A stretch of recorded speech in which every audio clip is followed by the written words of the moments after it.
Welcome, 16-bit hockey fans, to yet another edition of the NHL 94 podcast. And we'll be doing one last view with the Genesis Patrick division. But I can't do this alone. I don't have the skill. I don't have the knowledge. I don't have anything. That's why I brought in the man. AJ, how are you, buddy? I'm doing good, and I couldn't do this alone either. That's why we're working together on this to tackle this last division together. Yeah, and you know what? I appreciate you. I just mentioned just a moment ago, you taking the time, the effort to make this a reality. This is not easy. I respect the fact that it took a lot of effort for you to prepare this, but this is going to hopefully impact and help a lot of players, new and old, in how to build their lines moving forward. So yeah, just kudos to you, pat on the back. You've done an awesome job to date. And before we dive into it, the Patrick division, I just want to hear your high level overview of this division, because I look at it, it's like there's some high end talent here, but synergy problems in my opinion. But what are your thoughts of it? That's a pretty good first look at it, where there's a lot of impressive looking teams here, especially when you look back at the history books. You go, wow, a lot of these teams look like they were stacked, or they were about to be incredible, like the Devils. But it just does not translate as easily into this game. There's going to be some good creativity that's going to be needed to get the maximum out of these teams. So we're going to talk about some really weird names, some unusual line combinations, and we're going to stay open-minded to what kind of players we are and what we're looking for out of these teams. I like that. Hearing some unusual names, this is good because maybe people will be able to expand their horizons and pick players that normally don't and put them on the ice and see what sort of results they get as a result of that. So, first off, Florida, expansion team, tier 6, garbage in so many ways, but maybe it's not totally bad in comparison to other tier 6 teams. So, dive deep into it. Thoughts on Ottawa? How would you build a line for when you're playing other people? So, yeah, this is a team I've started to come around on lately. It looks really bad at first look because we're always looking at our forwards when building lines. But let's start with the strengths of this team. And the number one strength is on the blue line, where we have Gord Murphy on the right side and Gord Hines. So you got two Gords just getting real nasty out there. You got your little weight bugger Gord Hines. All he does is hit stuff in user mode. He's not going to do a lot of hitting on his own if you're not controlling him. But when he's in control, 4 weight, 2-2 skating, it's not the worst at this tier. It's actually pretty manageable. And then, the puck skills are pretty bad. You don't really want him to have the puck on his stick too long unless you're Dan TML, who loves to try and, lead the attack with Gord Hines after he makes a big hit, but maybe some caution is warranted there. The guy I would like to lead the attack with is Gord Murphy. He's got the best skating on the team by far, 5 agility, 4 speed. That's elite in any tier, and beyond elite in tier 6. He's arguably the best player in the entire tier, Brian Bradley included. You may not get that answer out of some people, but he's a game changer on the back line because he can influence all areas of the ice. He's great in AI, forechecking, and then the shot power, 4 shot power. He can really take advantage of these expansion goalies and really just blow the puck by them if they're kind of falling asleep at the wheel, which they tend to do. Their expansion goalies, they're pretty bad. And then you also have depth options. Stephane Richer, the other Richer, Stephane D. Richer, as he's called in draft leagues, to delineate him from the other Stephane Richer, which we'll also talk about this in the next team. He's just your standard 9-weight, average skating, average all across the board player. He's right-handed, so he's probably better on the right side if he's paired with Gord Murphy. Put Gord Murphy on the left in that case because he's such a good skater. He can compensate for being on his offside. And then Joe Cirella is your default starter. He's okay. 10 weight. The 2 checking, kind of a bummer at that weight, so he's not the best CV option, but he does have 3-3 skating. So you have three guys on this back line who can skate at a very respectable clip. So this is where your team mobility is going to be had in Florida. So, and then you also have Alexander Gudniuk, another big guy, 3 speed, not too bad. A little bit better checking than Cirella, so he might be the better option off the bench. He's a lefty, whereas Cirella, Stephane D. Richer, and Gord Murphy are all righty. So to have that natural left-handed guy on the other side, Cirella might be better for that. And then Milan Tichy, he's your PK guy who will come off the bench as a default sub. Try to get him off the ice if you can. He's got really poor puck skills. He does have nice agility, but he's not much of a checker in any regard. Just kind of a poke check and pass the puck up the ice immediately type of guy. But you have some matchup options here. You can pair Hines against bigger, heavier forwards, Richer against the smaller, lighter teams. Like, say, Tampa Bay tries to get cute, nice, 3 really light guys. You can put Richer and Murphy out there and just run people over with your CB checks. And then you have John Van Beesbroek behind them, just holding down the fort, best goalie in the tier. So you have possibly the best defender and the best goalie in the tier and the best weight bug defenseman in the tier. So you're really sitting pretty here with Florida in tier 6, looking at your back line. But where we have the problems, the front line, those forwards are bad. You get one decent one, Andre Lomikin, and he's the only 3-speed forward you get. So good luck with that one. It's a tough decision where to put him. I fluctuate between putting him on the left wing where he has a bit more room to operate and the center where you get your best shooter on the ice to do the most damage. So it kind of really depends on your opponent. If you feel like you can cut through the middle of their defense, maybe put Lomac in there. If you feel like you need to do one-timers and kind of dance on the outside to just be very cautious with your probing attacks, put him on the outside. He's got the agility. He's got a little bit better passing, so he can make plays.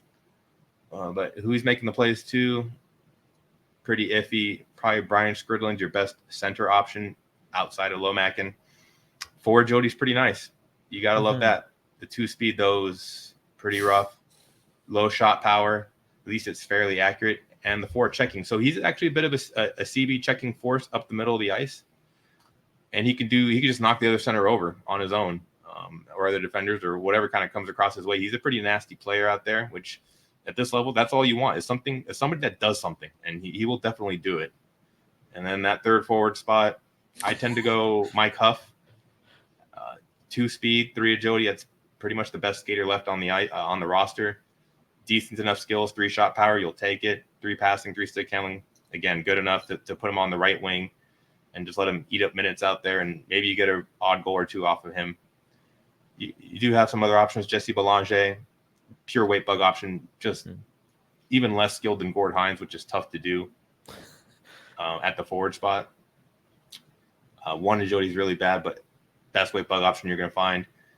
Scott Mellenby, your best shooter, 1-1 skating. Good luck. Yeah, it's really a shame because he's actually kind of, he's got forward checking as well. You want to try and make these things work for you, but I used him in a stock league, line 3 or line 4. I forget which one it was. He was even too slow for line 3, line 4 players, much less the best of the best on these expansion teams. So he's a struggle. And then you got Dave Lowry, Tom Fitzgerald, longtime NHL veterans. One's an actual NHL GM right now, Tom Fitzgerald. They're pretty much clones of each other, just depth wingers. You might see them come on during a PK. Just be aware of who they are and what they can or cannot do, which is not a whole lot. But, yeah, I mean, I'm beginning to like this team against Tampa Bay. If I'm in tier 6 and I want to throw Tampa Bay out there, I might put Florida out there because they have the best defense to take care of Tampa. You get the best goalie, the best weight bug defenseman, the best CB defenseman, and that's really where you want to have your good start. And then you try and figure out goals against the league worst defense in Tampa Bay and fight your way through that. They're also good against Anaheim, Ottawa, perfectly fine there. I'm a little more hesitant against San Jose because San Jose is pretty quick and fairly weight neutral. So, you might check 1 or 2 of their guys, but then the third one who also has enough skating ability and skill to hurt you might be able to do the trick. So I think that might be their bad matchup within the tier, but, just take advantage of the defense as best you can and try and find 2 or 3 goals. And, don't get too crazy with this team. Don't try and go all out attack because that's where you're going to get burned. I'm curious, what's making you turn around with Florida? Because you seem to be talking about them with a little more fondness than what I thought you would. So I'm curious, why is that? What's making you look at them in a favorable light, or a more favorable light than I would think? It's absolutely the defense of the goalie. So there's been some CDL seasons, Chaos Draft League seasons over the years where I've had very heavy defensive-minded teams, like I had Bork and Chelios or Housley and Steve Smith or something like that, where you have 2 excellent defensemen and then the forwards are kind of whatever. They're just other guys, which is basically what Florida is. You get 2 really good defensemen and just some other guys. And those Chaos Draft League teams I had were surprisingly good. They're really effective because you have your defensemen just kind of controlling the pace of the play, and then your forwards fill in the gaps. So I think just kind of applying that strategy, letting these defenders and the goalie take advantage of these these expansion teams that don't have a lot of elite skills and just suffocate them. And I think that's where they can really thrive. And that's why I talk about them positively, because they have a very clear and obvious strength, and it's a good one. Yeah, if you could play within the limitations, Gord Murphy obviously brings a lot to the table. If you could abuse the weight bug with Gord Hines, if you could find some skating room with Lemakin and Skrudlin, if you can make sure that you're very good with the CB checks, you're all right. It's just that fifth guy is kind of just there. But you know what? I guess you could work around it. Van Beesbroek's a solid enough goalie. So there's a lot here that with tier 6 is decent. So yeah. If you're a Tecmo guy, I would equate this to the New England Patriots. You're going to get a pretty good defense, a really bad offense, but if you can make that defense work for you to set up whatever offense you have, you're in pretty good shape. Any last thoughts before we sign off from Florida? Just try to look away from those forwards when you think about picking them. Just forget them as best you can. All right. Jersey, and a team where I absolutely have no idea what to do with. I am awful when I play with New Jersey. Richer, I miss the net all the time. It's like you can't hit the side of a barn some games, and I'm just at a loss. So I can't wait to hear your thoughts about this team. Yeah, New Jersey is one of those teams where a lot of guys stay away from them, but you'll also, over time, recently we have seen them more and more involved at the King 94. Their very typical matchup is New Jersey-Hartford. If you don't know your New Jersey-Hartford matchup, you're in deep doo-doo, because you're going to see it, and it's only becoming more popular over time. So you look at this roster breakdown, there's not a lot of green, and there's a whole lot of red in the weight column. So you kind of have to play a pretty honest game here, and it's kind of similar to New Jersey. Excellent back line, pretty good goalie. Forwards, you got to make work for you. But luckily, they have a bit more talent than Florida, obviously. Mm-hmm. So my typical line is I like to keep light wingers, Zelepukin on the left or on the right, really, either way, and then Samak on the right or the left, either way. I have been recently going towards Samak on the right, Zelepukin on the left, because I like Samak's EA special ability on that left wing. He's actually got a good shot. Let's talk about him first. He's got the 3 power, 4 accuracy, and 4 agility. So he's actually pretty good at putting the puck on net accurately and then moving his way towards it to reacquire it and then deposit it in the back of the net. He's also got 4 stick handling, 4 passing, which is pretty good on New Jersey. You take a lot of these skills. The downside is he has 3 speed, which you deal with because he's got other people to support him in the speed department, and at least he has the 4 agility, so he's good in tight quarters. Zelepukin's more your pure playmaker. He's got the 3 shot power and the 3 shot accuracy, so not quite as good as Samak, but he does have 4 speed, so he's a bit more dynamic. He can attack down the wing against some of these slower defenders within this tier and make them a little bit uncomfortable. And he also has enough ability to score the puck as well, so you can't just totally ignore him. And when he cuts into the middle of the ice, he's a little bit dangerous there. And they're both these players are eventually going to try to feed the real Stéphane Richer, the one with an actual NHL career, as opposed to the other one we just mentioned. But like you said, he's very inaccurate. 3 shot accuracy, but the 5 shot power, you're going to take your chances with that as best you can. He also has 4-4 skating. He's right-handed, so he moves a little bit better than your typical left-handed guy at 9 weight. He's not very good at AI checking, so you're mostly just getting a fairly dopey power shooting forward who you hope is willing to hit that broadside of the barn and light up the lamp, at least 3 or 4 times in a game, because if he does that, you're well on your way to victory with this team.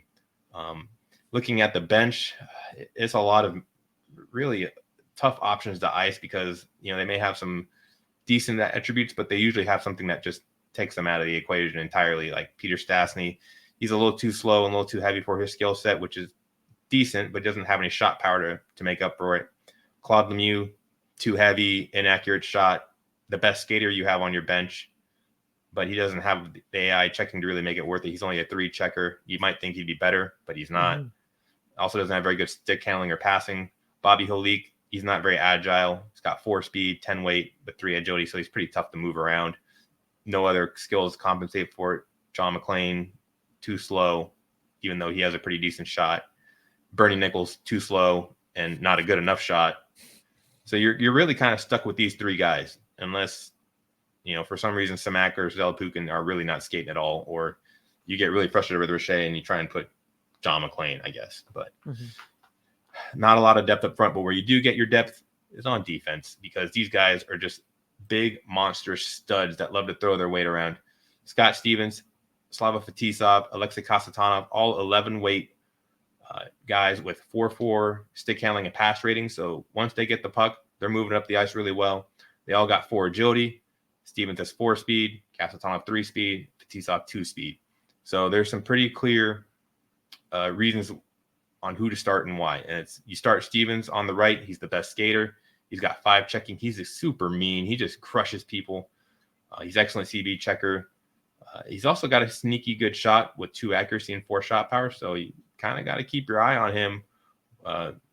He can sneak a puck by a goalie if he gets up the ice, which is kind of tough with his 11 weight. And then Kasatonov, you put him on the left. He's also mean.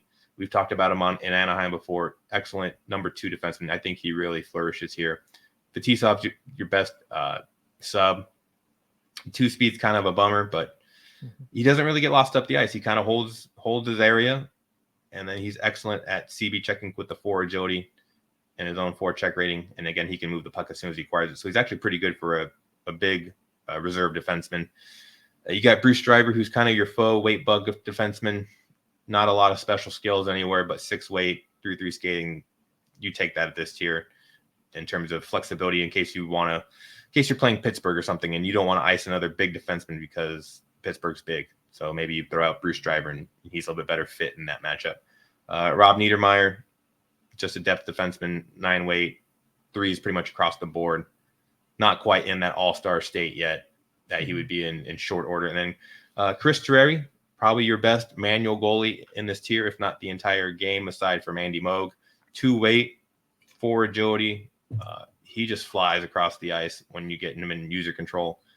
But he also gets pushed in the net pretty easily. So you want to try and stay off your goal line when you're going up against breakaways and the guy looks like he just wants to crash your net. Don't fall back into your own goal line because you're just going to help their cause. You want to stay up in your crease a bit with him. And he has the mobility kind of to play up in his crease and cut off the angles a little bit better than maybe a slower goalie would. So this team's excellent on defense. You're going to see them a lot against Hartford. They CB check the snot out of Hartford with their back line especially. And Richer can light up Sean Burke, if he's on target. But you don't have a lot of offensive dynamic ability here. Not very fast team. Not super reliable with their shooting. You don't have any pure weight bug options. You just have CB options and in-betweens. So it kind of limits your roster flexibility to a certain degree. So tier 5, what is a good matchup that you want to be playing as New Jersey? Who would you prefer to have as your opponent? If one opponent you'll never see, but I think I would love to see, is the Islanders. We're going to talk about them very shortly. People are scared of picking the Islanders. If you put Islanders, Devils in a matchup to somebody, they're going to take Devils probably 95% of the time. Oh, Islanders are interesting. Islanders are in a weird tier, but if I had the opportunity, if that was presented to me, I would love that matchup as a Devil. You're basically going to see Hartford, Washington a little bit. I think they do okay against Washington. Their forwards are a little undermanned against those defenders, but the goalie's pretty weak. So if you get your shots, you have a pretty good chance against them. And then their offenses, they're weird. They're super weird. We'll talk about them too. But that's kind of the 2 teams or the 3 teams that you'll see them often paired against. I mean, maybe Pittsburgh. I feel pretty good about against Pittsburgh. I think there's enough talent on this team to keep up with them. Final thoughts on Jersey? Get good with Jersey. Put the time in with them. Even though they look terrible and their forwards don't seem that fun, you got to do it, because if you don't, you're going to regret it. And I'm regretting not playing them a lot. I want to check them out in the next little while. But a team that I have been playing a little bit lately is the New York Islanders, and I have to admit, I really like them. I may be the exception. Maybe I'm just, totally out of whack. But I think this is a team that can really give fits to a team, even a team that's a notch above them, maybe in tier 4. For whatever reason, they just gel really well. I know the goalie stinks, but the rest, it's more than doable. So what are your thoughts on them? So there are certain guys in the community that actually like the Islanders. I know Ice Storm he's a top player. He really likes the Islanders as well. Let's just start with their strength at the top. You got Benoit Hogue on the left, Pierre Turgeon on the center, and Steve Thomas on the right. And you can kind of flip these guys around as you please to a certain extent. If you want to put Hogue in the middle, that's fine. And put Turgeon on the wing. He's perfectly fine out there. He can EA special and just kind of put in his work from the perimeter, a la Brendan Shanahan or Cam Neely or, any guys in those ilk. And then Steve Thomas is actually a pretty useful weight neutral forward. He's got, his high checking and decent enough skill. So you get a little bit of the thing about Islanders, you get a little bit in every bucket in terms of ability. You have Benoit Hogue, who's your skater, 5 speed, the 4 agilities, and the left-hand shot, not the best, but at this tier, 5 speed's a huge deal. And then you get the 5 shot accuracy. So if he gets, pretty good shot, good floater, he's going to be pretty accurate. He's going to be pretty deadly. So you really like your chances with him wherever you put him.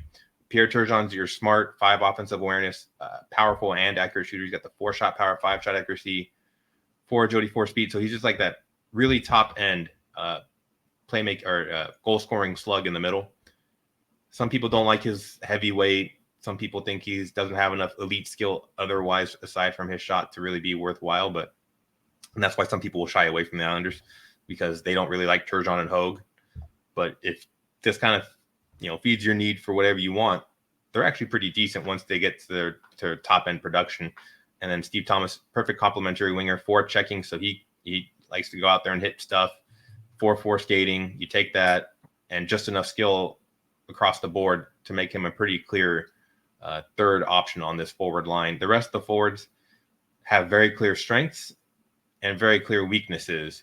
Derek King, he has the same exact shot as Turgeon, but too slow, 2 speed, 1 checking, and 2 passing. So once he gets the puck on a stick, you can't skate away, you can't really pass it accurately, and you can't absorb a check because he's not very agile either. So he's basically just, you put him in the center and you forget about him until you pass him the puck for that 1-touch, 1-timer. So he's the Turgeon sub for me. If Turgeon gets hurt, I put in Derek King and just try to pretend he's Turgeon, even though he's clearly not. Ray Ferraro is a unique forward. He's very light, not very fast, but he actually has 4 shot power, which at his weight, 4 shot power is a big deal in kind of his overall rating range. You don't see a lot of that. He also has 4 stick handling, so he's not too bad at weaving through traffic and unleashing a powerful shot. He's just a little slow is all. Pat Flatley, too slow, doesn't have enough of a shot to really pair with his playmaking ability, so I tend to leave him alone. Dave Bullock's an interesting sub option, 4-4 skater, but really poor shooting. Not a good checker at all, but he does have some good stick handling and decent enough passing to make some plays. So if you lose Hogue, probably want to go Volek as your playmaking option to come in for him. And then Marty McInnes is an interesting weight bugger. 4 weight, 3 speed, 3 agility. Not a lot of puck skills after that, but in this tier, you could ice him and it'd be fine because he's not that much worse than the third forwards on a lot of these other teams in tier 5. So if you want to throw an extra, wrench out there, Marty McInnes, he's a pretty good option because he can cause a lot of problems. There's not a lot of 5-weight players in this tier or lower. So he's pretty much going to be able to affect anybody that touches the ice against him and the Islanders. So you have some options here, but you typically stay with some combination of Hogue, Turgeon, and Thomas until something happens out there. And then the defense, it's a mixed bag. There's probably 8 useful defensemen on this roster, but they're all pretty they're useful, sure, but they're not game breakers. They're not like obvious clear-cut starters anywhere in the league. But let's talk about Vladimir Malikov. He's the most skilled, but he kind of begins the theme of this weirdo defense where they have a lot of these guys have high offensive awareness, low defensive awareness, and that really bugs a lot of people in the community where if a defender has even, if they're even equal to each other, the offense and defensive awareness. If the offensive awareness is greater, that's an even bigger problem for a lot of people. It's kind of a hands-off situation. So Malikov, one of those guys, not a great skater, a little heavy, not a super good checker, does have a good shot, 4 shot power, 2 accuracy. But again, how often are you actually going to get up the ice with him to unleash it? Probably not a lot. So I tend to leave him on the bench. I tend to go Kasparaitis on the left. He's your best defensive defenseman, 4 agility, which on this team, that's a huge deal. He's the only guy with 4 agility, and 4 checking. He feels like a must start out of anybody on this team. He's also the lightest defenseman at 7 weight, so not a weight bugger, but he's actually pretty nasty, the CB checker at his weight. A lot of the, like Samak and Zelapukin, for instance, or Peter Bondra, he can CB them with regularity because he's a high check rating and the forward agility really helps him play up. And then your other option that you start aside from him, Tom Kerbers is my usual go-to. He's got a higher offensive awareness, obviously, than the defensive awareness, but he's a little bit easier to handle than Malikov. You still get the same shot, and pretty much every other rating is the same. So I just tend to prefer the slightly better skating option. Jeff Norton, same deal, higher offensive awareness. Pretty much just a different type of Tom Kerbers. Takes away the powerful shot. I guess he doesn't really trade off anything. He doesn't have extra strength. He's basically just a little worse Tom Kerbers. So I take that back. And then Scott LaChance, too slow. Yui Krupp, too slow, too heavy, but kind of a fun CB option. I mean, Tikkanen used Yui Krupp I think he used Yui Krupp in a CDL season recently. So he just doesn't skate. So if you want a guy to sit in front of your goalie, he might be your man. And then Rich Pilon, 3-3 skating, 9 weight, not too shabby. He actually has lower offensive awareness than defensive awareness, which is unusual on this team, but it's only 2 defensive awareness. So it's not like he's a rogue scholar out there. He's not going to make a lot of heady plays, but at least he can move. And then, man, if you thought the defense was an issue, welcome to the goalies. Glenn Healy, Mark Fitzpatrick. I flip-flop between the two. I think Healy's probably the better option. He's a little bit lighter. He doesn't have as good a puck control, but he might make an extra save or two in AI mode with the better awareness ratings. Don't really know, can't quantify that, but that's the lighter weight and the awareness are the clear advantage over Fitzpatrick, who just has the better rebound control. Slightly heavier weight. Both these guys stink in AI goalie, or not AI. Well, they both stink in AI goalie, yes, and also in manual goalie because they just don't move.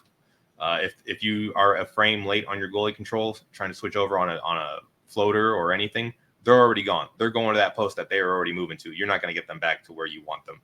So you have to be very proactive with these goalies, or just don't allow any shots, which is kind of tough when this team, isn't blessed with a lot of weight bug or CB options to mitigate any attack coming against them. So you have to know when to pick your spots on defense with this team, and when you get the puck, make the most with it, because they're probably the most dangerous team within the tier when the puck is on their sticks. It's just a matter of not having to get that puck off of a center ice faceoff after you've given up a goal.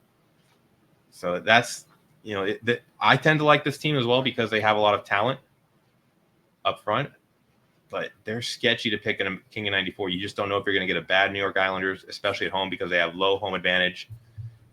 If you put them in a matchup, you're going to get them at home. So you might get, because we all seen a bad Detroit at home. We've seen bad Calgary at home. We've seen bad Hartford at home, bad Quebec at home. These are all teams with low home advantage. So if you get a bad Islanders, it's going to be real bad, especially the defense and the goalies. Just good night. But if you get them on the road, which almost nobody puts them in a matchup, so you'll almost never get them in a road, you don't get that low road disadvantage. So you don't kind of get that benefit in return.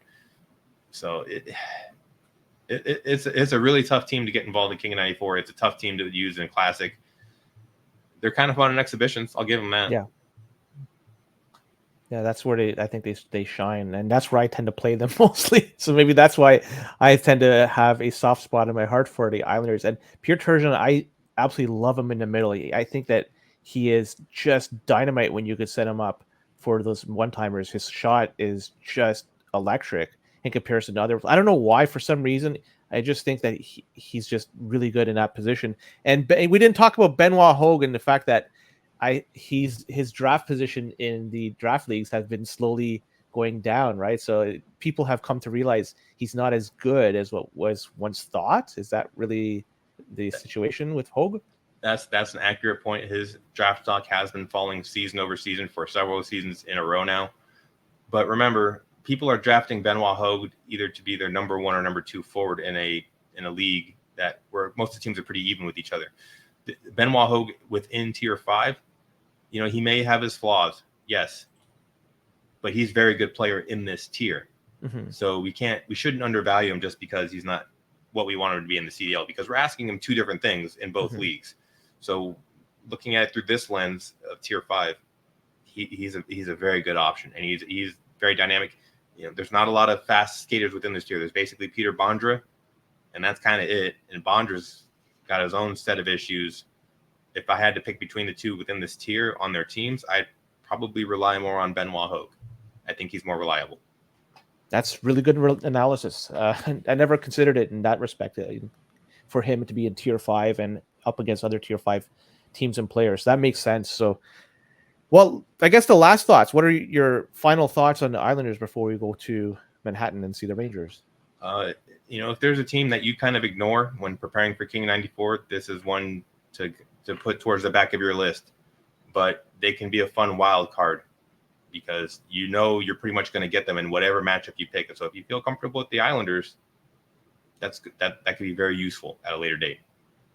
Just be wary if you're going up against AJ and there's a jersey in the looks like you like jersey over this team for whatever reason. But let's go to the Rangers, and a team where I look at individually, the players are really good, skilled, but for whatever reason, there's no synergy. The team sucks when I play with them. Gardner misses the net like crazy, although he has got supreme talent.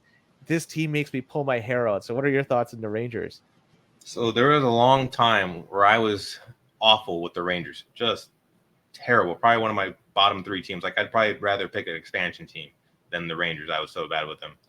But I was inspired. I think it was King of 94-1. I think I was really inspired by the way KG Man and King Raff, they played. I think it was either Rangers Dallas or Rangers Winnipeg. And I forget which one was which, to be honest. But the Rangers were killing it that game. They were very competitive with 2 teams I thought they were not in the same category as. And I go, okay, there's something here. And, it took me like 6-7 years after that to actually start to realize what there was in that matchup that made the Rangers so good.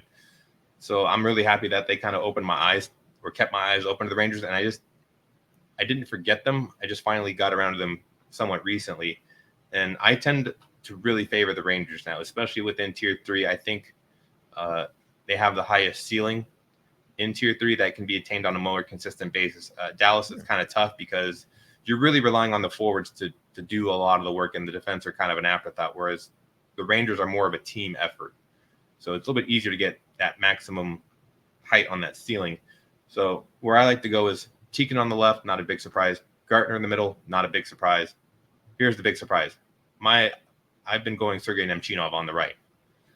You'll see a lot of Messiers. You'll see a lot of Amontes, a lot of Turcottes, whoever's.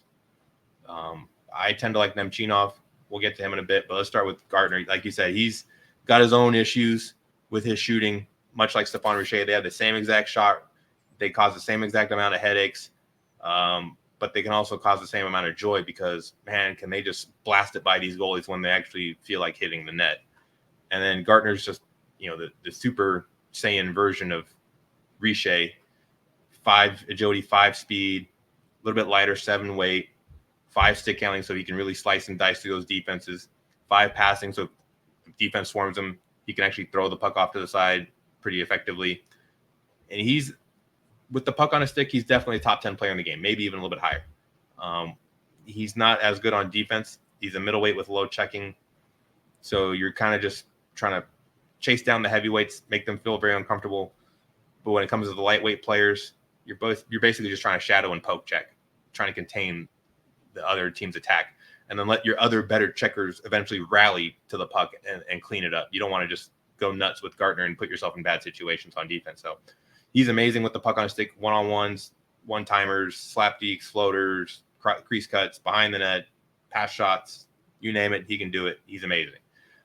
Tikkanen's a little bit harder to get good games out of, but he's also got 5 speed, 5 agility. Very, very useful coming down the wing. He gives a lot of defensemen fits, especially say like the Tommy Sodin. Sodin's not that bad, but if Tikkanen is really moving that game, he can make Sodin feel uncomfortable. He can make the Quebec defense feel awkward, as well as the Toronto defense. I mean, Toronto's really got to focus in on him. They got to get, either Todd Gill really working, which is difficult, or back checking very quickly with Gilmore. So Tikkanen is extremely useful in this tier.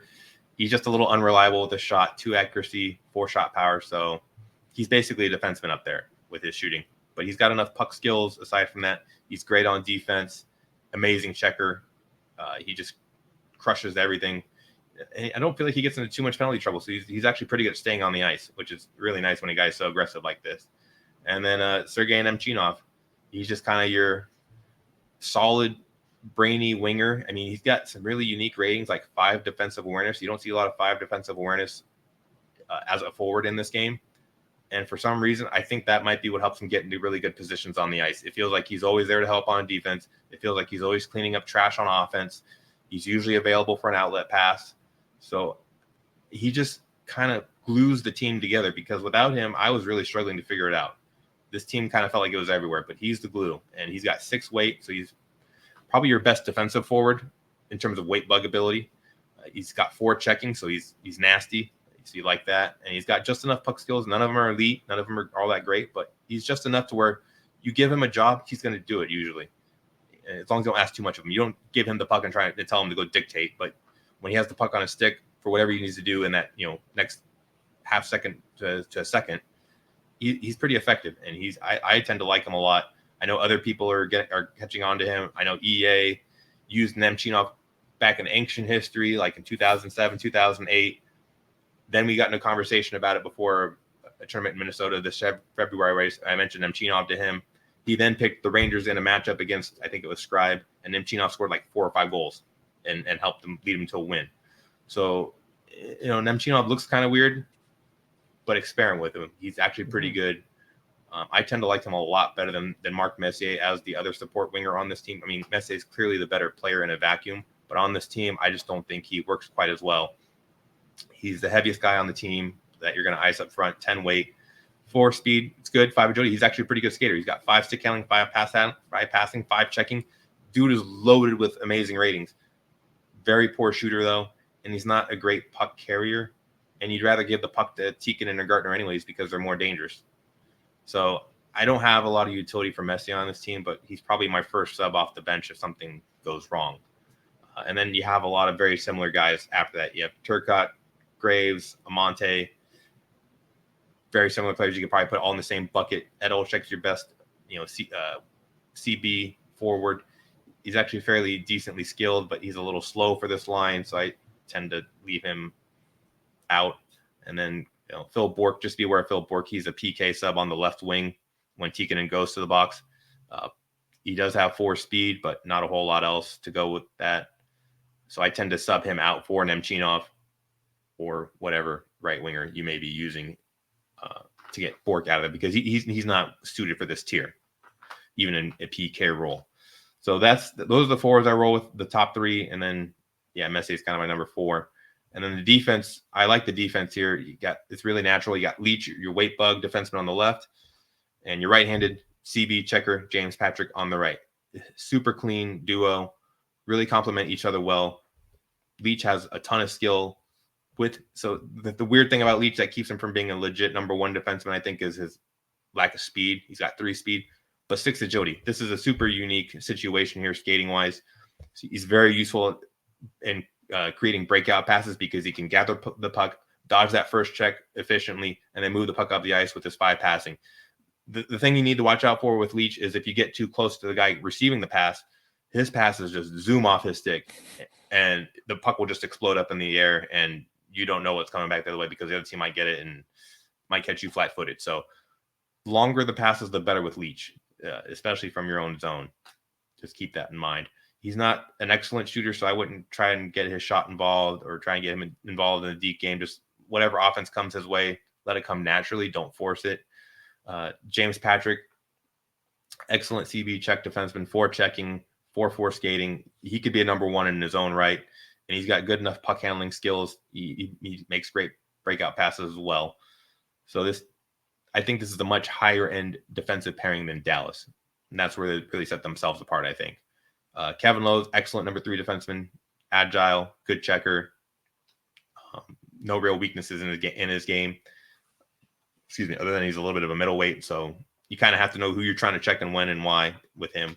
It's a little bit less clear than with some other guys. And then Zubov's a default sub. Just be aware of him. He's basically as vanilla as they come. No chocolate syrup on him. Doesn't have his great shot ratings yet or any of his amazing offensive abilities that we would see during their cup run in this upcoming season, 93-94. So he's a very standard defenseman, much like Rob Niedermeyer, but just a little bit lighter. And then Jeff Bukaboom, you may see him as well as a default sub. He's a monster, 11 weight. Not a whole lot going else otherwise for him. He does have high defensive awareness, so that's at least nice, and his checking's okay. But if he gets the puck on a stick, look for your outlet option immediately.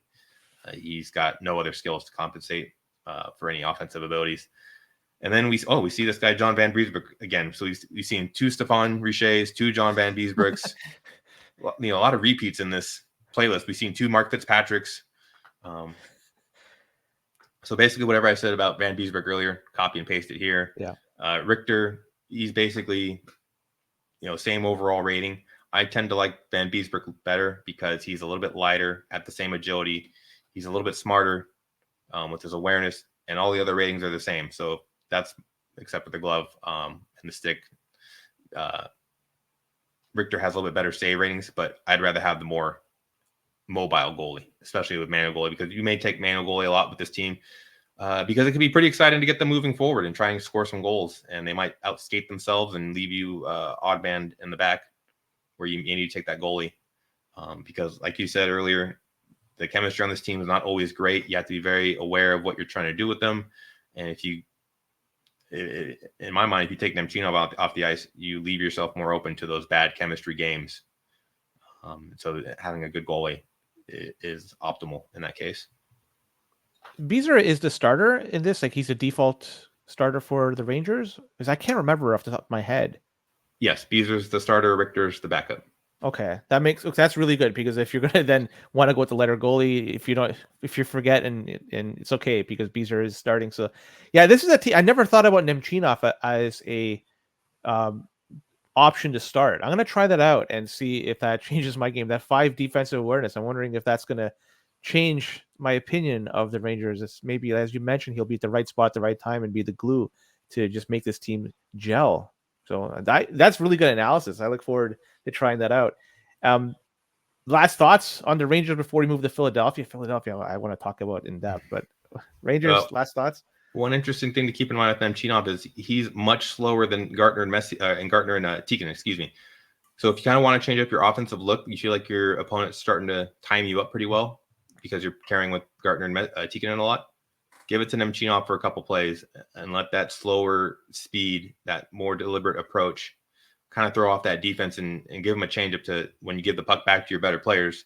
That different look might be enough to open up some space for you and cause Dallas a lot of issues at the same time. So, all right, Philadelphia, a team which, wow, you don't have Lindros at center. I want to hear your thoughts about that, because he's got that just elite shot, I think. And I know he's a heavyweight, but man, okay, go ahead. I want to hear your thoughts on Philadelphia. So Philly, I feel like they're the most accurately portrayed from real life in this game, because they're kind of a middling, lower end team in real life, and they're basically that in this game. But they have very clear starting options. Mark Recchi's an excellent player. I have him clearly shown him at the center every single line combination that I'm offering up here. I just think he's easily the best player on both sides of the ice for this team. He's got 5 agility, 5 offensive awareness. He really fills that slot very nicely. Good, powerful shot, especially at his weight. A 4-5 shot at his weight is premium. The only real weakness is that he doesn't have 5 speed or 5 stick counting. That's pretty much it. But he's actually pretty decent on defense. At this tier, he's tier 4 that we're in. He's good enough to be a center and really be a dominating force. So I think it's best to leave him in the middle to just kind of work the two-way center ability there. And then Eklund's your defensive stopper on the left side. Very unique player, 5 agility, 5 weight, 4 speed. So he has that very pestering combination of ratings there to just harass any player on the ice. Even if he can't really necessarily weight bug check them, he can just make life difficult by just being there and constantly hounding and take away passing lanes and making it hard to make those passes to other players, because he's likely going to be able to weight bug check them instead. So he's a real pest. He's got good enough passing and stick handling ability to drive the wing, feed one-timers, or cut in on the goalie for a quick little deke or a pass shot or whatever you want to do. He's a very dynamic player in that regard. And then the third forward's the tricky one again. Not a lot of great options. I've been going Lomakin. So here we go with the repeats. Get used to these names in this division. Lomakin, I tend to put on the right. I feel like he does just enough at this tier to where he warrants that position. He can EA special. He's got the agility. He's got the passing. So again, if you want to feed one-timers to Recchi, he's more than capable. He's just a very weak checker. So you're not going to get the puck back a lot with him, but that's why you have Recchi and Dineen. They're going to do that kind of muscle work for you. And then Loma can just fill in that other role on that opposite wing. Kevin Dineen, he's another popular option. He's a really awkward player. I mean, you look at him and go, okay, that's kind of starting to look like Tony Granato, 4 agility, 5 speed, right-handed, 7 weight, close enough to Granato's 6. But then you look at the rest of the details, and you don't want to overlook those details. You want to read the fine print on him. He's got really poor ratings across the board with his stick work, not a good shooter, not a good checker, not great at getting the puck back in any regard. He's just really a burner, and that's it. And I don't have a lot of utility for those kind of guys if I'm not going to be giving them the puck, because I'd rather give it to my other 2 options up front. So I tend to leave him on the bench these days after I started him for a really long time. I just didn't feel like he was productive enough. I tried Brindamore first, actually, before Lomakin. Brindamore I found to be a little too slow to be center and not useful enough on the wing to warrant that position over Lomakin. The 9 weight, he doesn't have a lot of speed, no other elite skills. I mean, he's a better shooter than Lomakin, sure, but there's not enough pop there. I mean, he's just he's a nice player, but he doesn't make any difference on the ice, I think, that, somebody else can't make, or, somebody else can make a little bit more in Lomakin, I think. And then let's talk about, the elephant in the room. I mean, 12 weight, he basically is the elephant in the room. No offense, Mr. Eric Lindros. He's a tall dude. Let's not overlook that. He was a very tall guy. He's tall, he's big, he's strong. He's actually not that bad skater for his weight. 4 agility, 3 speed. It's very respectable. It's just at his weight, that 4 agility gets played down because he's not going to turn as well. It takes him a little while to get started, especially if he's cold. The thing to keep in mind about Philadelphia as well, high home ice advantage, high road ice disadvantage. They're the only team in the game like this, where they have high on both. And if you get him on the road and he's cold, he's got, the road ice disadvantage bonus, the cold, or not the bonus, the road ice disadvantage penalties, the cold penalties, they kind of pile up on him. So he can be just stuck in mud out there. Not quite Scott Mellenby level, but, enough to make your head spin. And he can't really play center because of that. You can't rely on him to play good enough defense in any regard, even if he's got 5 checking. If you have to use him in defense, it's a real task out there to try and get the puck back, or even get into passing lanes or take away skating lanes. He's just not a good enough skater, and his shooting, he's easily the best one-timer option out there with the 6-shot accuracy, but I'd rather just leave him on the wing and pretend he's Brendan Shanahan and try and EA special and kind of cut into pockets of the defense, make things uncomfortable for them, because he doesn't have enough skating, especially on the road, to be a real factor out there, as a net positive. You're going to give up a lot with him and to try and get something out of him. So I tend to just bench him. I even if I lose one of my forwards, I tend to overlook him still, because he's just really hard to get out there. I mean, I think there was a game recently in Minnesota where I actually did ice Lindros because the rest of my team just looked like trash, and he was okay, but even then it's just like a lot of stuff has to go wrong for me to want to put him out there. And then Keith Acton, he's your 1 weight bug guy on this team, 4 weight, 4 checking, kind of really unique rating set, but 2 agility, 2 speed. He's clearly at the end of his career after being a very useful forward for Montreal throughout the 80s, but less useful here in the 90s for Philadelphia. And speaking of less useful, let's take a look at this defense.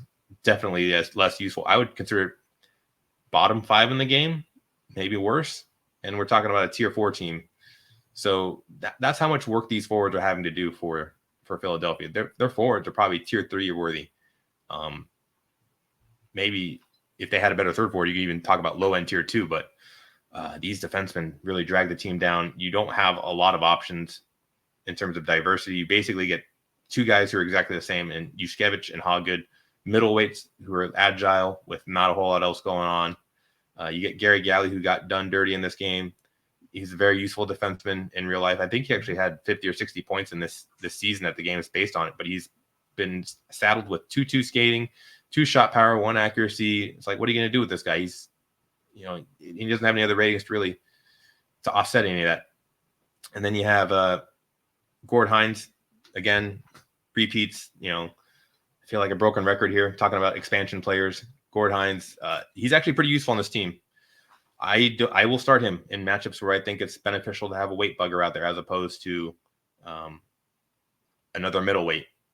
So, just keep in your back pocket and know you can put him out there against Pittsburgh. You can put him out there against Edmonton. St. Louis, maybe not, depending on who Edmonton ice is and what side of the ice. You basically don't want him against Nelson Emerson. Nelson Emerson's going to eat him up for lunch. But he can play against, let's say it's Janney or Shanahan. Bob Basson, I think that's a wash. But don't put him against Nelson Emerson. And then you have your 2 big, ugly defensemen who are definitely not worth icing, but you need to be aware of them because you'll see them as subs sometimes. Terry Karkner and Ricky take him to the mattresses Natras. Very slow, bad with the puck, bad checkers. Just don't try to stay away from. You either have Hines or Hoggett on the left, and Yushkevich on the right. That's basically your options here. And then you got your goalies. Tommy Soderstrom, pretty decent goalie.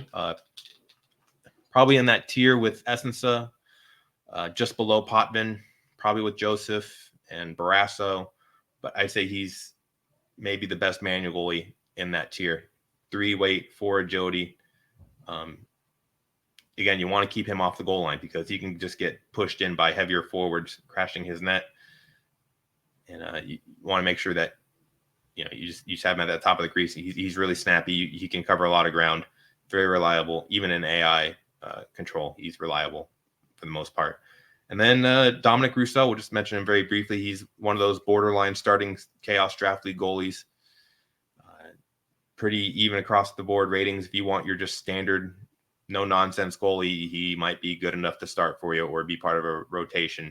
And then Steph Beauregard, worst rated goalie in the game. Let's just point and laugh. 0 offensive and defensive awareness, dragging his ratings down. Oh, Stefan Beauregard, you got screwed over here. I can't overlook this. Rick Natras with the 3-shot accuracy. You see a lot of. He was a defensive defenseman his whole career, and this is at the very end of his, pretty steady career. 3 accuracy. How does he get that? I'm shocked. That's quite an anomaly. He must have had like 3 goals on 20 shots or something. They typically based shot accuracy on your shooting percentage for that season. So he may have, had like just an anomaly shooting percentage wise, or he just shot. Took shots that were slam dunks. The guy didn't, he didn't shoot 3-pointers. He didn't like mid-range jumpers. He just liked to dunk it in. Wow, incredible from Rick Natras. Now, the one question I have then for you is, are you always going to pick Philadelphia if they're going to be, if you're playing at home? Like, if you have the option, are they just a slam dunk to play at home because given their home ice disadvantage? Because it seems like you're going to get a heck of a boost. And given their forwards, you could really do some damage with them. So are they just like a primo home team to play with? Yeah, so this is the team that you see people call more often than not because of that high home ice advantage. If you're picking the other team, you're giving somebody a very good advantage at home. Mm-hmm. So, like if you pick Edmonton in this matchup, like say someone offers you Edmonton, Philadelphia, and you take Edmonton, they have a high road disadvantage. Edmonton's a high home advantage. Can get pretty dangerous. You have to really feel comfortable with Edmonton to want to do that, or feel like you can just do whatever you want with Klima regardless. Because it should be an even matchup, but the home road could screw with that equation. So I tend to go Philadelphia in that case. Or I guess because either way you're hosed. If you take Philly, you're a high road ice disadvantage, and then Edmonton has the average home ice, so it's a little less. The lesser of 2 evils, I guess. Yes, but it's a really weird matchup to call because of that. But it's one you see sometimes because they're two appealing rosters to use. They both have obvious talent in which people like to use. You also see this team against St. Louis a little bit, Pittsburgh. You can try and get cute with Philly and take them against Toronto or Quebec. They are good enough to do that. You just have to feel really good with their defense to want to take that risk, because those teams can hurt you on offense. And this isn't the best defense in the world to try and, play against them with. But you do have good forwards to match up against them. So maybe you take your shot there. But it's kind of a weird team. I like them. I like to try and get them involved in matchup calls. But, just be aware of what you're doing with those home and road advantages. Yeah, you could certainly screw you over if you're not playing those correctly. Pittsburgh, a team that has so much talent. Lemieux, it's just that weight absolutely just cripples him, and it's too bad because he's got so much he could bring to the table. And if you're not able to work around his high weight, you're playing. It's an uphill battle for you all the way. So, what are your thoughts on Pittsburgh and how you'd build lines? Pittsburgh's a really weird team. Just fun fact, they're the most often picked team in King of 94 that are part of really bad matchups. Because people think, oh, it's 92, 93. They're just coming off back-to-back Stanley Cups.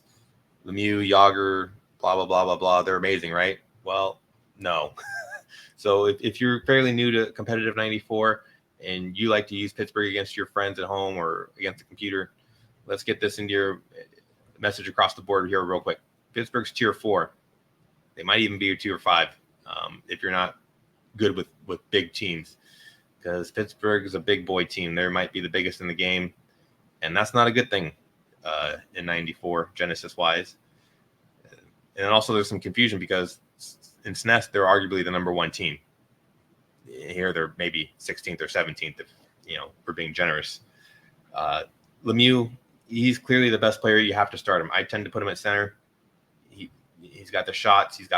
Even as a guy going one-on-one against the defensive goalie, I still tend to like him because he has enough stick handling to kind of shake off some checks. He's got great agility. He's right-handed, so he's pretty evasive at his weight.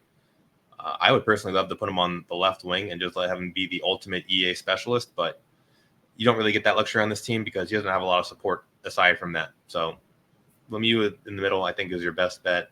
And then Joe Mullen, I think, is a starter. He's a lock on the left.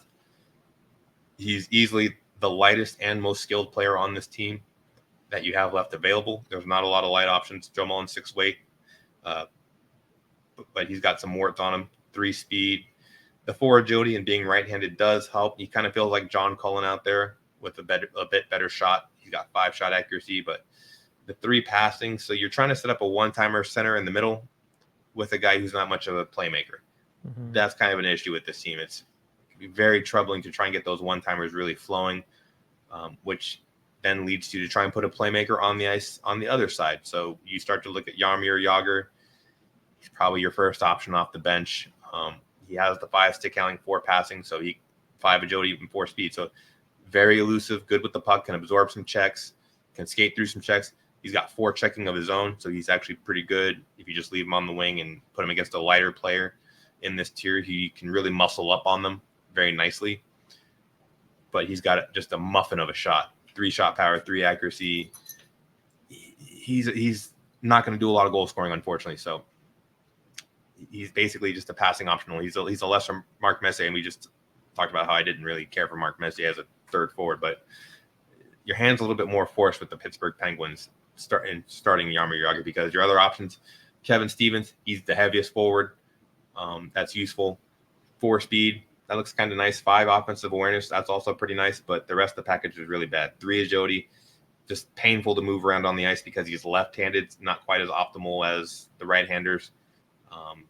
And then he does not have a powerful shot either. He's got a muffin shot, 3 shot power, 4 accuracy. So, I've seen some people like Plavix been able to use Kevin Stevens before, but that's really abnormal. Don't try and do things like that.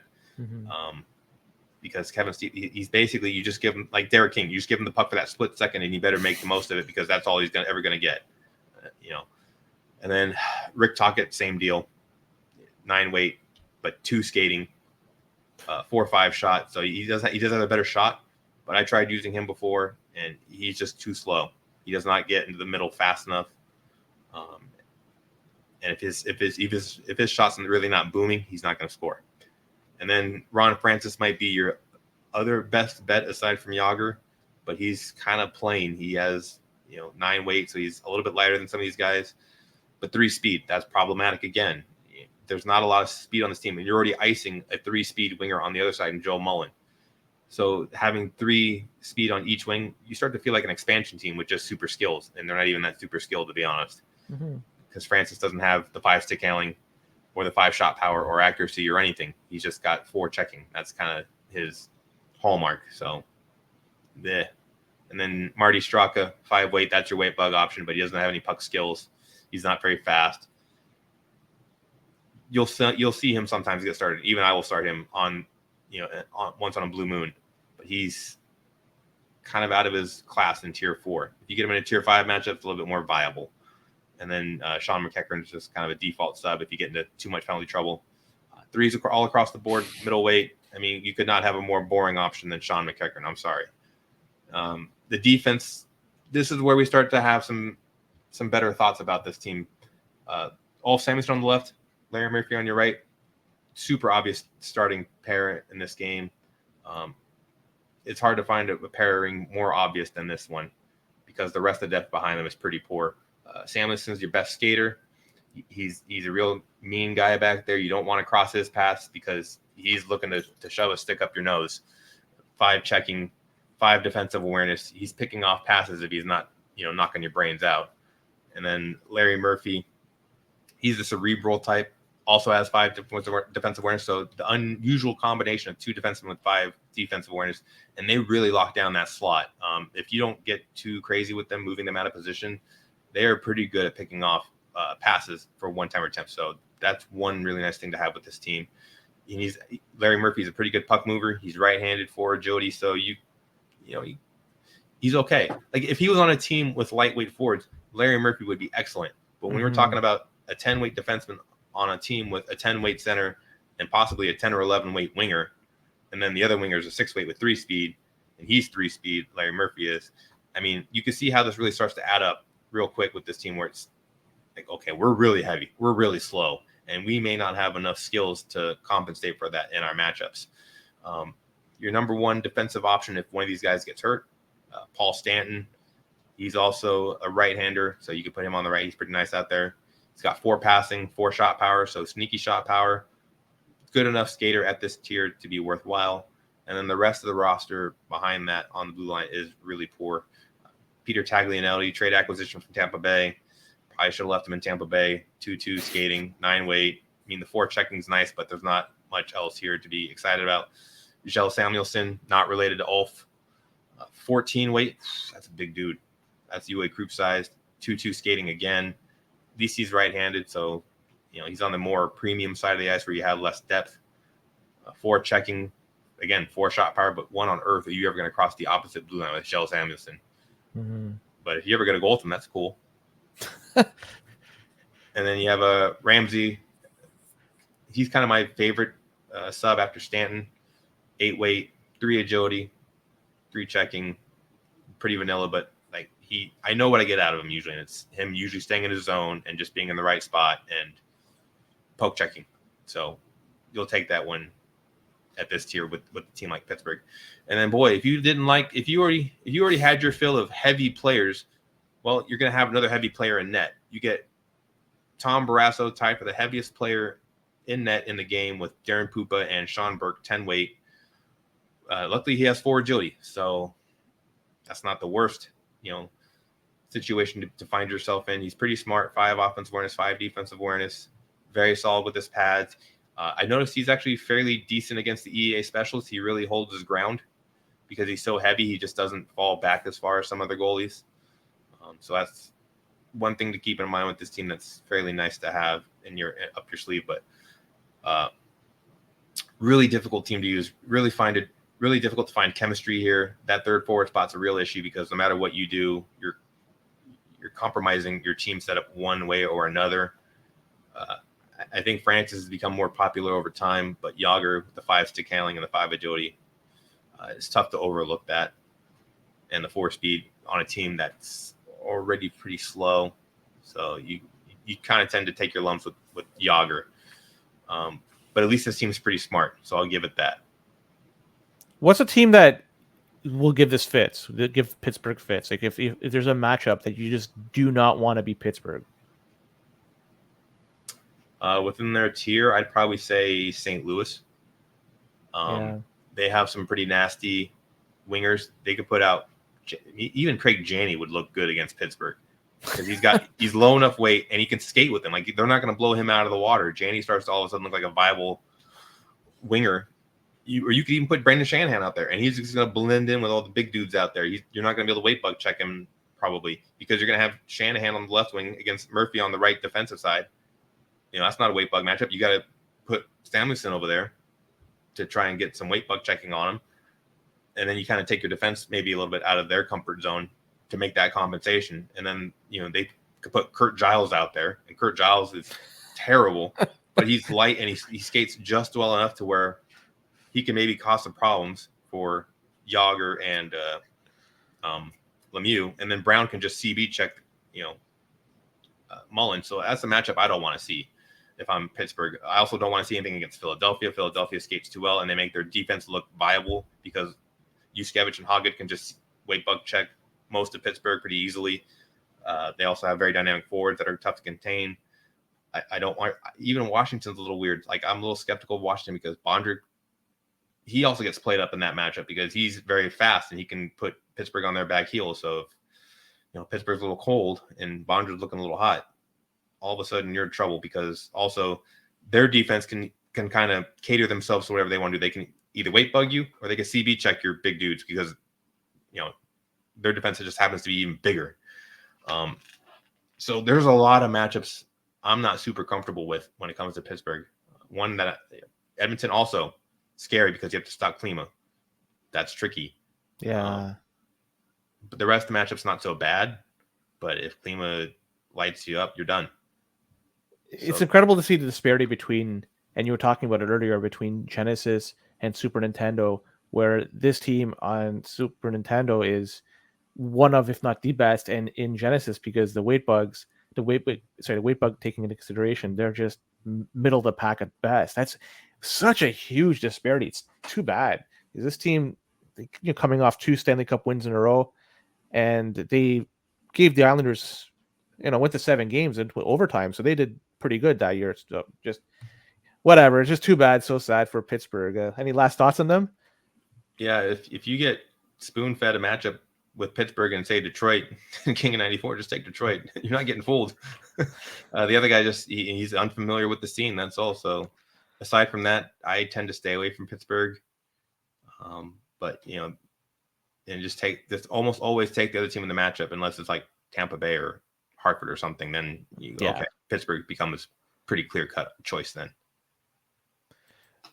Last team before we wrap up everything, in fact, Washington Capitals. And I just have to say this before we go into Washington Capitals.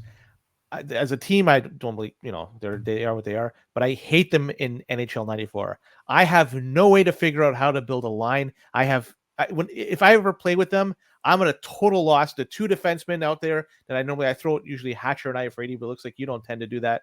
Maybe I should be following your advice. They're so heavy.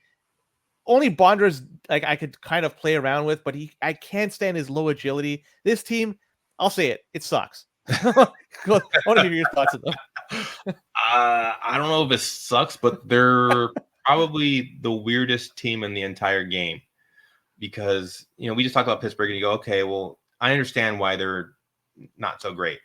Washington, what do you make sense of this team? I don't know how, but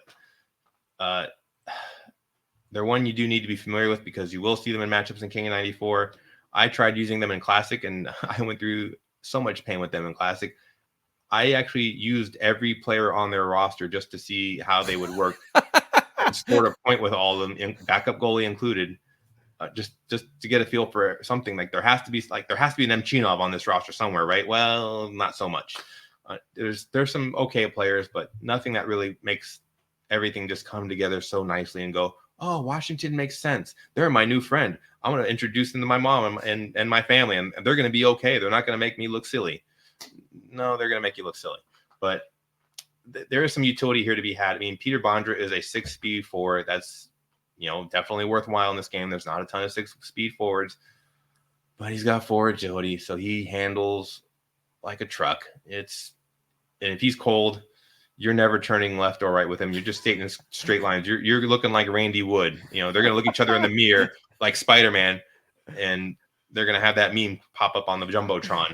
Yeah. He's got low shot power, not a great passer, not a great stick handler. I mean, not a great checker. You can't be super precise with his skating to try and line up weight bug checks, even if, he does have the weight advantage. He's just a very difficult player to use, but when he's used correctly, he's super dangerous because 6 speed is 6 speed and speed kills, like John Madden used to say. So at least he has that going for him, and it's something unique that no one else in this tier, it's tier 5, and no one else on this team has. So you have to note these special abilities when you can. And then you have Dmitry Kristich, who, good God, is not the right partner to ride shotgun with Bondra. You had this crazy, unwieldy Bondra, and then you have this slow, immovable object that is Dmitry Kristich with his 3-3 skating. Thank goodness he's right-handed, so it's not super bad. He's better with his shot. 4 shot power, pretty nice. 6 accuracy, also really nice. We've talked a lot about 4 shot power, 6 accuracy guys in this episode already. Lemieux, Lindros, now Kristich. He's got 4 passing, 4 stick handling. So if you get stuck in the neutral zone with him and you need to move the puck, he's capable enough of doing it. It's just, is Washington in any sort of, the rest of the team in any sort of spot to actually receive a pass? Who knows, because their chemistry is weird. So he's not very good on defense as Kristich. He's basically just a sniper. Or you put him on the off wing on the left side, make him an EA specialist and a sniper on one-timers, for those horizontal passes across the slot. And then we have the third forward conundrum yet again in this episode. Do you go with Mike Ridley, the default starter at center, and move him over to the right wing? He's probably your most skilled player that you have remaining on the roster to choose from, but 9 weight. You already have a very heavy defense, which we're going to talk about shortly. So he's I tend to go with him, I'd say about 50% of the time. And then the other 50%, I go Bob Carpenter. He's a little bit lighter. He's got the same skate ratings as Ridley, just nowhere near as skilled, but at least he has 4 passing. So, if you want to play a more traditional one-timer setup game, you can give the puck to Bob Carpenter, move around a bit, and then find Kristich for that, that one-timer. The rest of Carpenter's skill set pretty poor, so not great on defense. So you really have, if you go any of those 4, really any combination, you don't have a good defensive forward among them, which that's awkward to try and get the puck back, especially on the forecheck.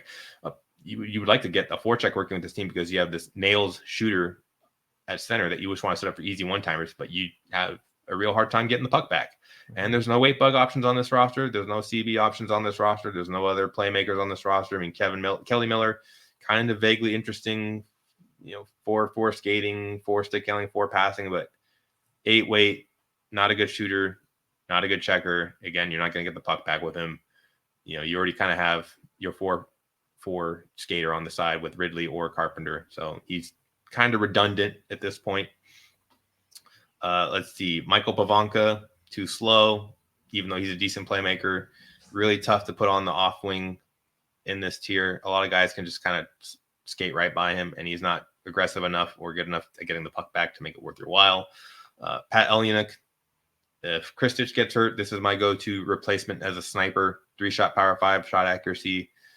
Just put him at the center and let him work his magic from there for a period or 2 because he's actually pretty useful, but the lack of skating's a little bit troubling. And then Dale Hunter, he's your brainiac up front. 4 offensive awareness, 4 defensive awareness, 4 checking. He causes a lot of problems up there, but he also causes a lot of problems when he has the puck because 2 agility, 2 speed. He's not dynamic at all. 2 stick handling. Going to be tough to catch a pass with him or hang on to the puck when he's going through traffic.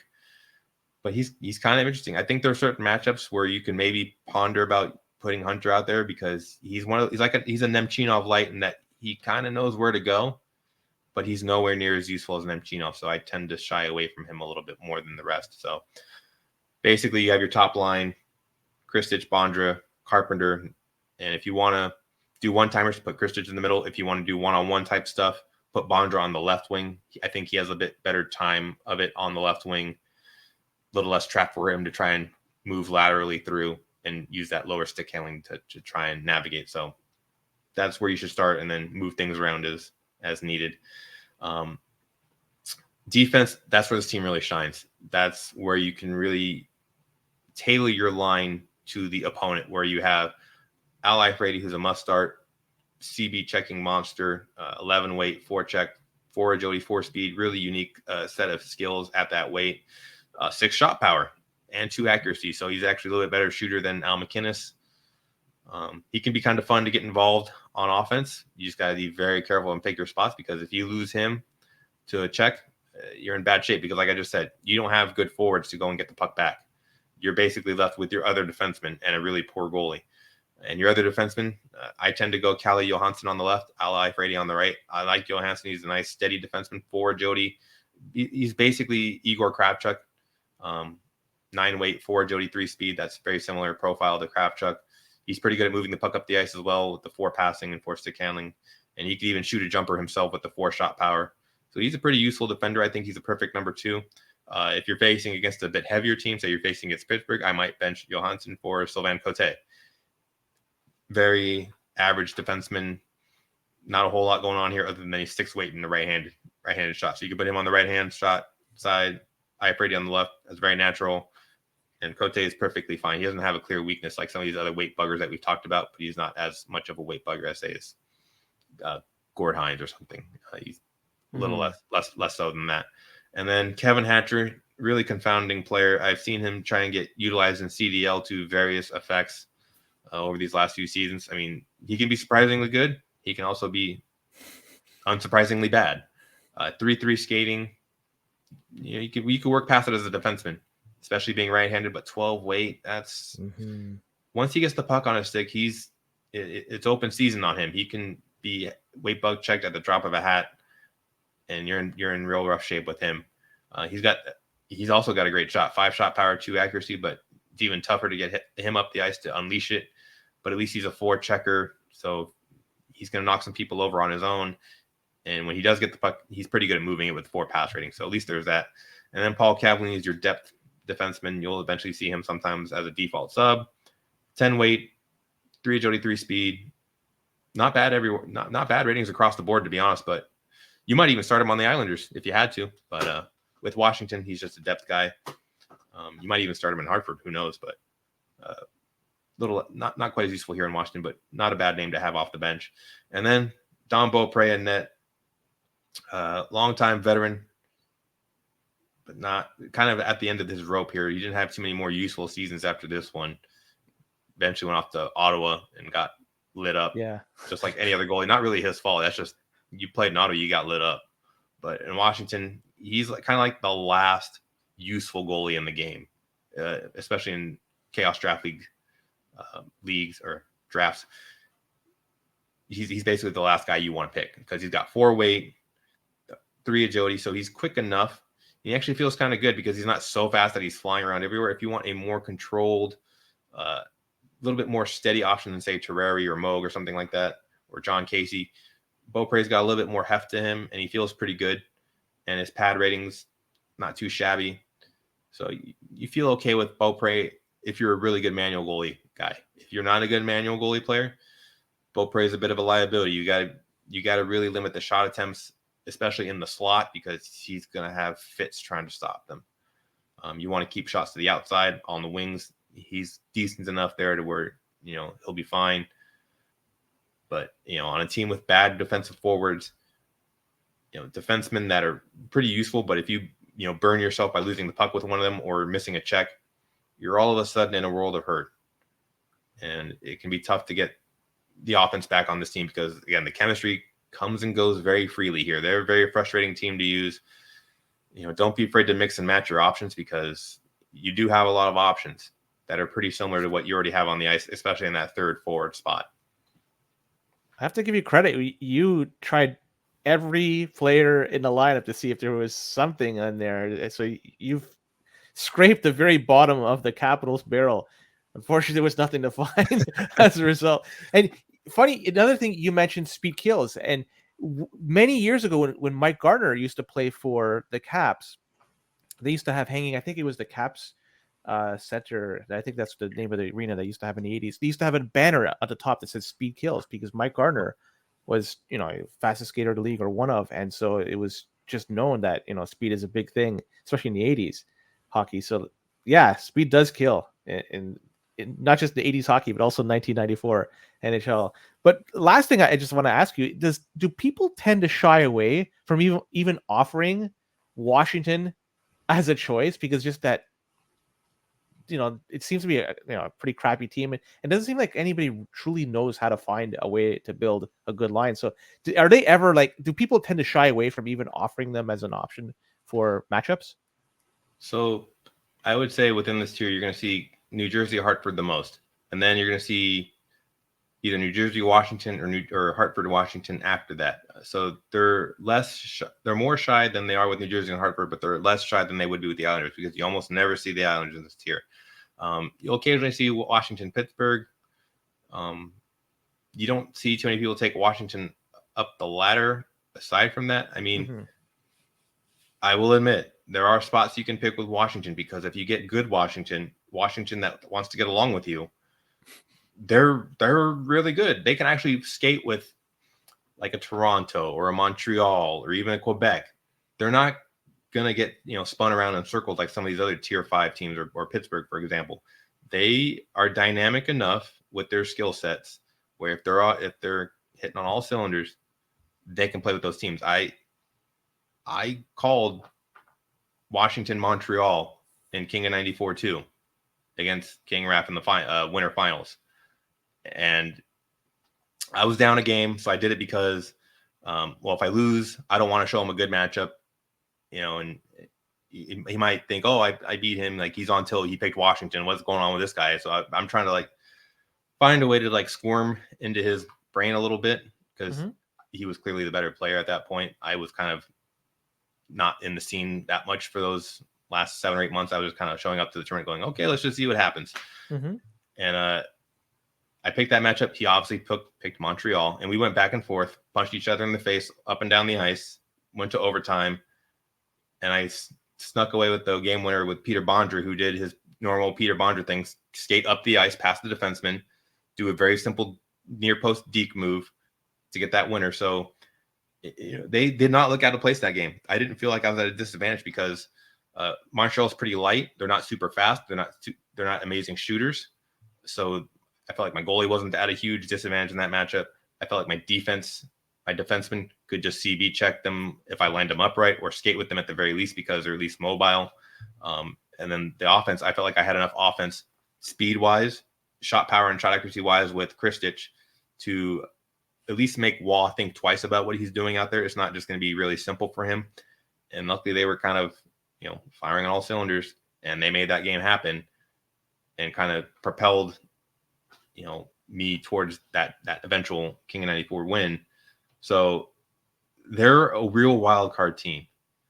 They're frustrating. I still get frustrated by them. It's very difficult to be consistent with them.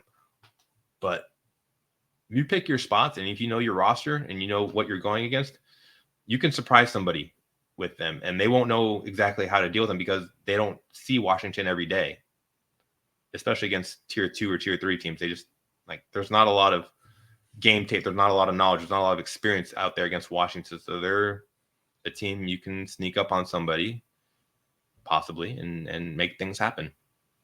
I could guarantee you I'm not going to be one of those players that can make things happen with the Capitals. I could lose with grace. That's about it. Any last words before we sign off on Washington and basically sign off on the whole series? This is it. I hope everybody learned something. I know these podcasts got longer and longer. This division had 7 teams in it. So, I hope you had a nice long walk or good workout session, or you're mowing the lawn or something.